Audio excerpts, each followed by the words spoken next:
اهلا بيكم مرة تانية في الفيديو الثالث سلسلة الفيديوهات المتتالية لماتش مصر والسنغال في التصفيات.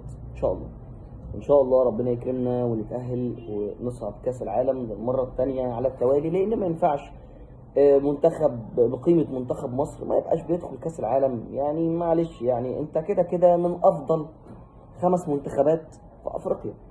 يعني انت تقريبا مفيش منتخب تاني اقوى منك في الاداء غير السنغال، وانت في ماتش مع السنغال انت الند بالند، مع ان لعيبه السنغال في حته تانية خالص بالنسبه لمنتخب مصر، بغض النظر عن محمد صلاح. لعيبه السنغال في حته تانية خالص. يعني لو قلنا محمد صلاح عندنا في مصر هتلاقي ساديو ماني في السنغال. خد اللي باقي، يعني الباقي بقى خده، لعيبه كلها بتلعب في انديه كبيره جدا وانديه عالميه. ف تقريبا هو منتخب السنغال الوحيد حاليا اللي يعديك في القيمه، وفي نفس الوقت انت يعني قريب منه مش بعيد عنه. وهي قرعه ظالمه بصراحه ان مصر والسنغال الاثنين يبقوا هما الاثنين اللي بينافسوا بعض على الصعود لكاس العالم.